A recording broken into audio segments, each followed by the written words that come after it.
এটা নিয়ে আজকে কথা বলব না। আমি আরেকটা সেশন করব আলাদাভাবে।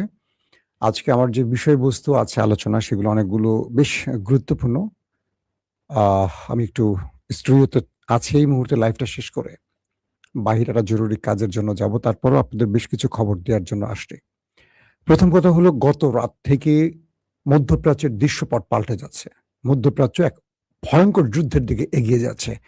একদিকে ইসরায়েলের ভেতরে ব্যাপক অ্যাটাক হয়েছে বিভিন্ন শহরে। অস্ত্র কারখানা দাউ দাউ করে জ্বলছে। পাশাপাশি আরবের মানে গালফ কান্ট্রির ভিতরেও কয়েকটি জায়গায় অ্যাটাক হয়েছে। অন্যদিকে মিস্টার ট্রাম্প বলছে টাইম ইজ ট্রেকিং, ঘড়ি চলছে, সময় ফুরিয়ে আসছে, ইরানকে শেষ সময়টুকু দেয়া হচ্ছে। এরপর ইরানি জাতিকে ইতিহাসের সবচেয়ে ভয়ঙ্কর পরিস্থিতির মধ্যে পড়তে যাচ্ছে। মানে কি, নিউক্লিয়ারের চেয়ে ভয়াবহ কিছু করবে ট্রাম্প। আর ইরান বলছে শত্রুকে এইটুকু বলতে চাই, তোমরা যুদ্ধ শুরু করবে, আবারও বলছি ইরান শেষ করবে। পাশাপাশি আরো অনেকগুলো খবর আছে দর্শক। এক ভয়ঙ্কর অন্ধকারের দিকে যাচ্ছে পৃথিবী। সে অন্ধকারের খবরগুলো এখন দিতে হচ্ছে, দুঃখজনক হলেও। আসেন, প্রথম যে খবরটি দিচ্ছি, ওমান সাগরে মার্কিন রণতরীগুলো রয়েছে। প্রথমে Donald Trump time is trekking বলে ইরানকে শাসিয়ে বলেছে পুরো ইরান আমাদের কবজায়। যদি ইরান সঠিক সিদ্ধান্ত নিতে না পারে, একদম শেষ ওভারে শেষ সময় এসে ইরানকে সবচেয়ে ভয়ঙ্কর পরিস্থিতি মোকাবেলা করতে হবে। ট্রাম্প বলছেন, আমি ইরানি জাতিকে বলছি, আসছে সময়টা তোমাদের জন্য সবচেয়ে ভয়ঙ্কর সময়। তার মানে ট্রাম্প ইরানে একটা বড় রকম আক্রমণ করতে যাচ্ছেন, তার ইঙ্গিত তার সোশ্যাল মিডিয়া ট্রুতে জানিয়েছেন।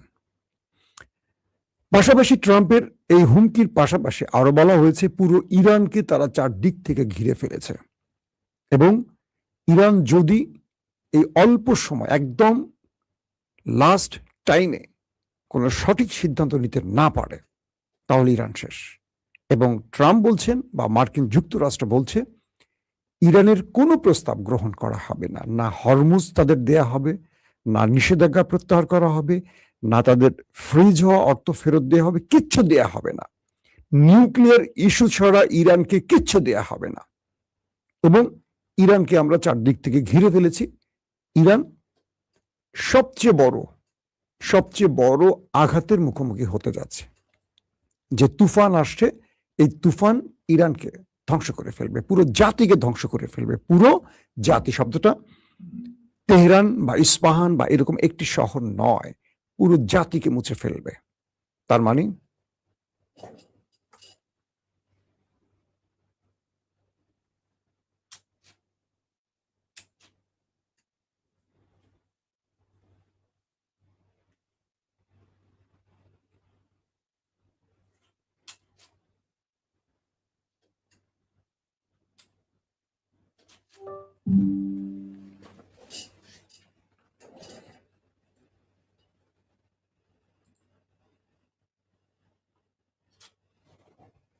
কিতা সমস্যা হচ্ছে ভাই, কিছু তো বুঝবার পারতেছি না। হঠাৎ করে লাইভের মধ্যে ক্যামেরা অফ হয়ে যায়।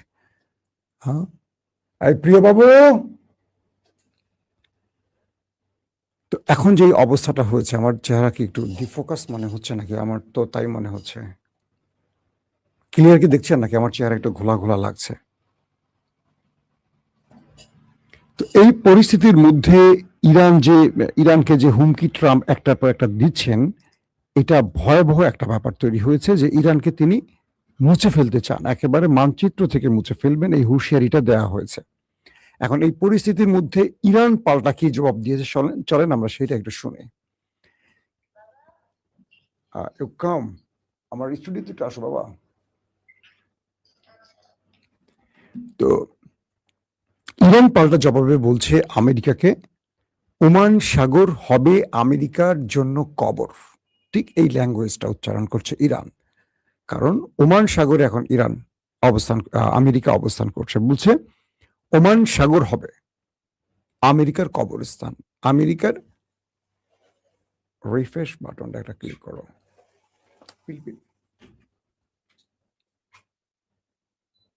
ওকে, থ্যাংক ইউ মাই সন।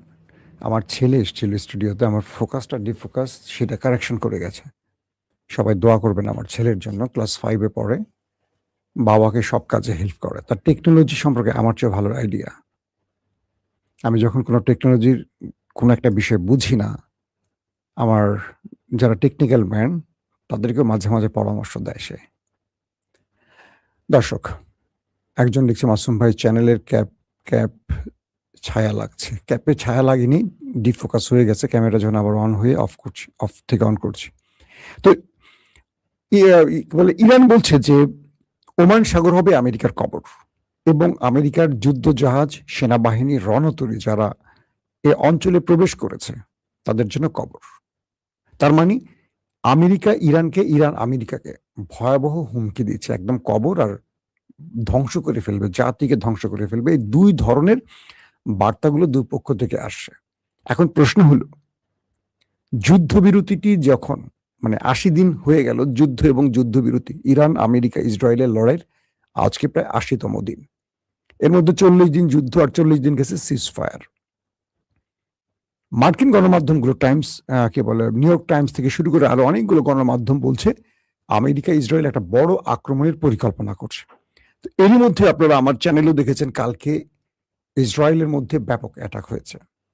বলা হচ্ছে যে লেবাননের থেকে এই অ্যাটাকগুলো করা হয়েছে, এবং প্রথমে অ্যাডমিট করেনি ইসরায়েল।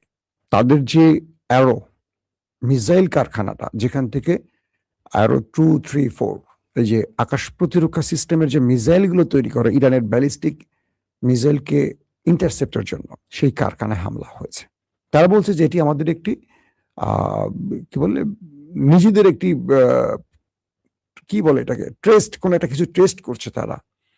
কোনো মিসাইল কারখানার মধ্যে টেস্ট করে কারখানা ধ্বংস করে ফেলে, এটা তো টেস্ট না, এটা তারা তাদের ব্যর্থতা লুকাবার জন্য ইসরায়েল এই কথাগুলো বলেছে। আন্তর্জাতিক গণমাধ্যম কাউকে সেখানে ঢুকতে দিচ্ছে না, পুরো নিউজ মিডিয়ার উপর সেন্সর বসিয়ে দিয়েছে। এরপর আমরা আল মায়াদিন থেকে শুরু করে কয়েকটি গণমাধ্যমের ফুটেজে দেখেছি লেবানন থেকে ইসরায়েলের ভেতরে ব্যাপক অ্যাটাক করা হয়েছে, একদম কয়েকটি শহরে হিট করে, মিসাইল হিট করে একদম পুরো আকাশ রাতের অন্ধকারে আলোতে ভরে গেছে। এত আগুনের ফুলকি দেখা গেছে, মানে এত ম্যাসিভ আকারে অ্যাটাক হয়েছে দেশটির ভেতরে। ইরান এটার সাথে নিজের সম্পৃক্ততা আছে কিনা কিচ্ছু বলে নাই। সৌদি আরবে 3টি ড্রোন ঢুকেছিল, 3টিকে ইরান সৌদি আরব ইন্টারসেপ্ট করেছে, বাট সৌদি এখন পর্যন্ত বলেনি এটা কারা করেছে। তবে কিছু কিছু গণমাধ্যম বলছে এটা ইরান করতে পারে, বাট এটা ইরান অস্বীকার করেছে যে না, তারা এই কাজটি করেনি।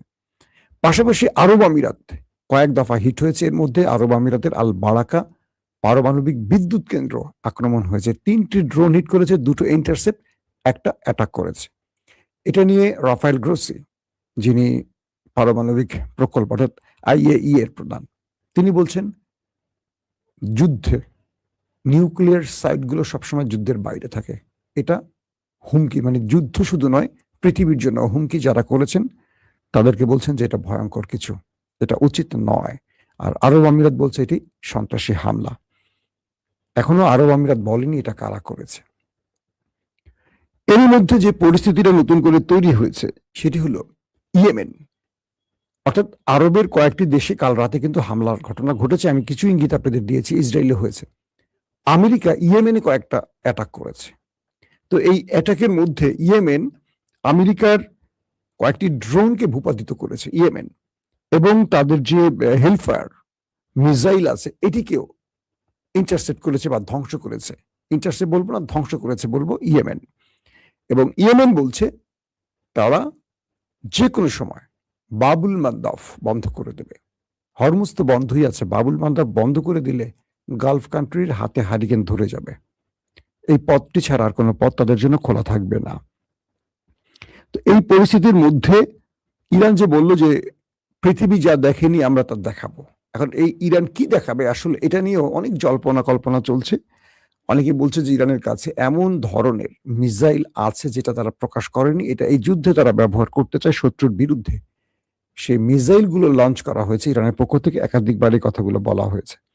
এখন একটি বিষয় আলোচনার সবচেয়ে শীর্ষে আসছে, ট্রাম্প যে শব্দটি বলছে, time is over, time is trekking, ঘড়ি চলছে, তার মানে ট্রাম্প একদম শেষ মুহূর্তের চূড়ান্ত বার্তাটি ইরানকে দিয়েছে। ইরানও আমেরিকাকে চূড়ান্ত বার্তাটি দিয়েছে। পুরো পৃথিবী এক ভয়াবহ তুফানের অপেক্ষায় আছে, কারণ ট্রাম্পই বলছে এই নীরবতা হলো আসছে ভয়ঙ্কর এক তুফানের জন্য। মানে তুফান আসার আগে একটা নীরবতা তৈরি হয়, সেটারও ইঙ্গিত দিয়েছে ট্রাম্প গতকালকে, আপনারা জেনেছেন। তো এই পরিস্থিতির মধ্যে আরব আমিরাত বা গালফ কান্ট্রি কোন পক্ষে দাঁড়াচ্ছে সেটা নিয়েও একটি পক্ষ তৈরি হচ্ছে। ইসরায়েল ট্রাম্পকে সরাসরি ইঙ্গিত দিয়েছে যুদ্ধের জন্য, কারণ কালকে ট্রাম্প যখন ইরানের সাথে তার শেষ চেষ্টাটি ব্যর্থ হয়, অর্থাৎ ট্রাম্প যখন তার লাস্ট বক্তব্যে বলেছেন যে টাইম ইজ ট্রেকিং, তারপরে তিনি কি বলে ইসরায়েলের প্রধানমন্ত্রী নেতানিয়াহুকে কল করেছেন এবং তিনি বলছেন ইরানের সময় ফুরিয়ে আসছে, ইরানকে আমরা এই করবো ওই করবো সেই ঘোষণা দিয়ে ফেলছেন। তারপরে তিনি নেতানিয়াহুকে ফোন করেছেন। নেতানিয়াহু জরুরি মিটিং থেকে বেরিয়ে এসে ট্রাম্পের সাথে কানেক্ট হলেন এবং দুজন একটা বিস্তর আলোচনা করলেন পুরো যুদ্ধের পরিকল্পনা নিয়ে। সোশ্যাল মিডিয়াতে এবং গণমাধ্যমে কিছু প্রশ্ন উঠেছে। ট্রাম্প যখন চীন থেকে ফিরে এলেন আমেরিকাতে, এসে তিনি পুরো বিষয়টি নিয়ে প্রথম যে ফোনটি করলেন নেতানিয়াহুকে, একই অবস্থা। মার্কিন যুক্তরাষ্ট্রের কিছু গণমাধ্যম বলছে ট্রাম্প কি কোনো পররাষ্ট্রমন্ত্রী আর আমেরিকার প্রধানমন্ত্রী কি নেতানিয়াহু, যে প্রতিটি বিষয় এভাবে নেতানিয়াহুকে তিনি অবগত করছেন বাধ্যগত তার রাষ্ট্রের একজন কর্মকর্তার মতো। মানে ট্রাম্প আমেরিকার একজন ক্ষুদ্র কর্মকর্তা বা পররাষ্ট্রমন্ত্রী বা অ্যাডভাইজার, আর তার আমেরিকার প্রধানমন্ত্রী হলো ওই নেতা কাকু। তাকে সবকিছু তাকে বলতে হচ্ছে, পুরো রিপোর্ট তাকে দিতে হচ্ছে। এটা নিয়ে হাস্যরসের সৃষ্টি হচ্ছে, বিভিন্ন গণমাধ্যমে এগুলো নিয়ে প্রশ্ন করছে। প্রশ্ন হল ট্রাম্প নেতানিয়াহুর কাছে ধরা কেন? নেতানিয়াহু যা চাইছে তাই হচ্ছে। দেখেন, নেতানিয়াহু চাইছে যুদ্ধবিরতি ব্যর্থ হোক, যুদ্ধটা শুরু হোক ঠিক যুদ্ধের চূড়ান্ত পর্যায়ে। এবং কালকে রাতে ওর মধ্যে কিন্তু অ্যাটাক চলছে। ইসরায়েলে অ্যাটাক হয়েছে, আরব আমিরাত অ্যাটাক হয়েছে। আরব আমিরাতের অ্যাটাকটা ধরেন ইরান করে থাকে। ইরান কেন করছে? আরব আমিরাতকে ইরান বোঝাচ্ছে বি কেয়ারফুল, তোমাকে আমি ওয়ার্নিং দিচ্ছি, তুমি সাবধান হও, তুমি যা করছো প্রতি মুহূর্তের আপডেট আমি জানি। তুমি নেতানিয়াহুকে তোমার দেশে এনে যুদ্ধের পরিকল্পনা তৈরি করছো, তুমি মোসাদকে আনছো, তুমি আইডিএফ প্রধানকে আনছো, অর্থাৎ ইসরায়েলের সেনা প্রধানকে আনছো, গোপনে গোপনে তুমি এগুলো করছো আর অস্বীকার করছো। তুমি কি চাও? তুমি কি চাও ইরান তোমাকে মুছে ফেলুক মানচিত্র থেকে? তোমাকে আমেরিকা বাঁচাবে, ইসরায়েল বাঁচাবে, যারা নিজেরাই ইরানের মার খেয়ে যুদ্ধবিরতি ঘটায়? তো এই পরিস্থিতির মধ্যে ইরান একটা বড় প্রতিশোধের জন্য তার সর্বোচ্চ প্রস্তুতি নিচ্ছে। ইরানের বিভিন্ন সূত্রগুলো বলছে ইরান আসন্ন যুদ্ধের সবচেয়ে বড় প্রতিশোধ নেওয়ার জন্য তার সকল প্রস্তুতি সম্পন্ন করেছে এবং ইরান জানে আমেরিকা কখন আক্রমণটি করতে যাচ্ছে এবং আমেরিকার মূল পরিকল্পনাটা কি। কারণ আমেরিকা যখন ইরানকে থ্রেট দিচ্ছে, ইরান পাল্টা থ্রেট দিচ্ছে। ইরান বলছে না যে আমাকে একটু সময় দেওয়া বা কি, ইরান বলছে তোমাকে আমি ওমান সাগরে কবর বানাবো। ইরান বলছে তোমার কমান্ডো আমার মাটিতে নামলে কেউ জীবিত ফিরে যাবে না, পায়ে হেঁটে আসবে কিন্তু পা ছাড়া যাবে আর কি, মানে স্ট্রেচারে শুয়ে যাবে। এই যে মানে কাউন্টার অ্যাটাক ট্রাম্পের সাথে চলছে ইরানের, কোনো একটি জায়গায় মনে হচ্ছে না যে ইরান সামান্য ভয় পাচ্ছে। কি অদ্ভুত না বিষয়টা! ইরানের টেলিভিশনগুলোতে, মসজিদগুলোতে, কলেজগুলোতে, রাস্তাগুলোতে, স্টেডিয়ামগুলোতে সামরিক প্রশিক্ষণ চলছে, অস্ত্র হাতে কমান্ডাররা আসছেন, নারী পুরুষ ইরানের জনগণকে ট্রেনিং দিচ্ছেন, মসজিদের মিম্বারে দাঁড়িয়ে অস্ত্রের ট্রেনিং দেওয়া হচ্ছে। মানে এখন মনে হচ্ছে মসজিদকে পারফেক্টলি ব্যবহার করতে যাচ্ছে ইরান। আমি কালকেও বলেছি, মসজিদ শুধু নামাজের স্থান না, মসজিদ নামাজের পাশাপাশি এখান থেকে পুরো পৃথিবী রাষ্ট্র ব্যবস্থা পরিচালনার জায়গা। আমাদের দেশে মসজিদের ইমামদের অল্প শিক্ষিত লোকদেরকে ইমাম বানানো হয়, আর তাদেরকে চালায় একটা মসজিদ পরিচালনা কমিটি, যারা নিজেরা নামাজ পড়েন না, সুদের ব্যবসা করেন, ঘুষের সাথে লেনদেন করেন, পেট মোটা, অসভ্য, মানে কি বলবো, ইসলাম বিরোধী লোকগুলো। জাস্ট সমাজে কিছু টাকা আছে বা রাজনৈতিক পরিচয় আছে, তারা পরিচালনা কমিটি, আর তারা যেভাবে কাম ধরে উঠান বসান আমাদের ইমাম মুয়াজ্জিনরা ওঠেন। এর বাইরে দুনিয়া দেখেন, আরব রাষ্ট্রগুলোতে দেখেন, ইরানকে দেখেন, তুরস্কে দেখেন, মসজিদের ইমাম হন সবচেয়ে বড় স্কলার, সবচেয়ে বড় জ্ঞানী লোকটা। আর আমাদের দেশে দেখেন, মসজিদের মাইক থেকে যে আজান হয়, মানুষ তো আজান শুনেই মসজিদে যাবে। আল্লাহ রাসূল বলছেন সবচেয়ে সুমধুর কণ্ঠে মানুষকে নামাজের জন্য ডাকো। আমাদের দেশে দেখেন, যার কোনো কাজ নাই, দুটো পরিচয় পাবেন, যার কোনো কাজ নাই বা যে পরিবারের সবচেয়ে কম মেধাবী লোক, শেষ পর্যন্ত তাকে এলাকার সাংবাদিক বানানো হয়। আমি নিজেও সাংবাদিক, সেজন্য বললাম। বাংলাদেশের অধিকাংশ জেলা করেসপন্ডেন্ট দেখবেন অনেকেরই লেখাপড়ার শিক্ষাগত যোগ্যতা খুব কম। এরা একটা কার্ড সংগ্রহ করে এলাকা চাঁদাবাজি করে, এদের কাজ হলো চাঁদাবাজি, আর কিচ্ছু না। কারণ বাংলাদেশের টেলিভিশনগুলো, পত্রিকাগুলো ঢাকা অফিসে ঠিক মতো বেতন দিতে পারে না। এই মুহূর্তে বাংলাদেশের যত টেলিভিশন আছে দেখবেন ঢাকাতে 2 মাস, 3 মাস, 4 মাস, 5 মাস বেতন দিতে পারছে না। কোনো মিডিয়া দিচ্ছে অর্ধেক অর্ধেক করে। তারা জেলা প্রতিনিধিদের বেতন দেয় কিভাবে? দিতে পারে না, 1 টাকাও দিতে পারে না। সত্য কথা বলি, 2-1টা গণমাধ্যম ছাড়া দিতে পারে না। প্রথম আলো, এনটিভি, এরকম কিছু গণমাধ্যম দিতে পারে, বাকিরা দিতে পারে না। তো এরা কি করে? এই কার্ড দিয়ে দেয়, বলে যে তুমি মাসে এলাকা থেকে 2 লাখ 3 লাখ চাঁদাবাজি করবা, অর্ধেক তোমার, অর্ধেক ঢাকা অফিসে পাঠাবা। আর এই অশিক্ষিত সাংবাদিকরা করে কি দেখবেন নিজের এলাকার মধ্যে পুরা দাপিয়ে বেড়া। আরে বাবা, মানুষ হ্যাভি ভয় পায় তাদের। একটা সাংবাদিকও না, কিন্তু লেখাপড়া তো জানে না, নিজের নাম লিখতে গেলে 14টা ভুল করে। আরেকটা পেশার লোক আছে বাংলাদেশে, দেখবেন অলিতে গলিতে আমাদের হুজুর সমাজ, যারা আলেম, সবচেয়ে বড় সম্মানিত ব্যক্তি যে আলেমরা, দেখবেন এদের অধিকাংশই এই আপোষ করতে পারে না বলে এরা ভালো ভালো জায়গায় বসতে পারে না। তো বসে কারা? যারা আপোষকামী, অল্প শিক্ষিত হুজুররা। সব জায়গায় না, সব মসজিদের এই দশা না। কিছু কিছু মসজিদে ভালো ভালো আলেম আছেন, ভালো ভালো খতিব আছেন। আমি অনেক সময় অনেক জায়গায় নামাজ পড়তে যাই, হ্যাঁ, মানে একটু ভালো তেলাওয়াত শোনার জন্য যাই। আফসোস লাগে, বাংলাদেশের অধিকাংশ মসজিদে সুমধুর কণ্ঠে আজান শোনা যায় না। যে আজান দেয় মনে হয় শুধু মানে দেওয়া লাগে বলে দেয়, এরকম। তো ইরান সেই মসজিদে বসে এবার অস্ত্র হাতে দাঁড়িয়েছে, প্রশিক্ষণ দিচ্ছে তার জনগণকে আত্মরক্ষা কি করতে হবে। এই বিষয়গুলো আমেরিকা ইসরায়েলকে টেনশনে ফেলে দিয়েছে। কারণ একটা জাতি যখন এক হয়ে যায়, ধরেন আফগানে 20টা বছর আমেরিকা ন্যাটোকে নিয়ে হাজির ছিল, এখানে কিন্তু লজ্জাজনক পরাজয় হয়েছে আমেরিকার। সিরিয়াও রাখতে পারেনি। আপনারা ভিয়েতনামের হিস্ট্রি জানেন। আমেরিকা যেখানে সর্বশেষ গেছে, সব জায়গায় পরাজয় নিয়ে ফিরেছে, সেখানে সবচেয়ে স্ট্রং দেশ ইরান। আর এই যে জাতি, ভীমরুলের জাতি, মরে যাবে কিন্তু নিজের দেশের মানচিত্র ছাড়বে না, পতাকা ছাড়বে না, ইজ্জত ছাড়বে না, সেই জাতিকে হারাবে। ইরানের নারীরা রাস্তায় নেমে এসছে, জানেন? ইরানের নারীরা অস্ত্র হাতে রাস্তায় নেমে আসছে। আর আমেরিকার প্ল্যান কি? তারা বড়সড় অ্যাটাক করবে, তারপর কমান্ডো নামাবে, তারপর ইরানিদের ডাকবে যে তোমরা রেজিম চেঞ্জের জন্য এসো। রেজিম চেঞ্জের জন্য ইরানিরা আসবে? আসলে তো গত 40 দিনই আসতো। তো এই প্রেক্ষাপটে একটা বড় তুফান আসতে যাচ্ছে। এই তুফান পৃথিবীকে এক ভয়ঙ্কর বিপর্যয়ের দিকে নিয়ে যাবে, এমন ইঙ্গিত দিচ্ছে বিশ্ব সামরিক বিদরা। আমরা চাই না এই তুফানটা আসুক। আমরা চাই আমেরিকা, ইরান, সব পক্ষ যেটা শান্তির জন্য হয় সেই সমঝোতাটা করুক। আমেরিকার উচিত হরমুজ বা ওমান সাগর থেকে চলে যাওয়া, গালফ থেকে চলে যাওয়া। 10-12 হাজার মাইল দূর থেকে এসে এখানে পোদ্দারি করা উচিত না।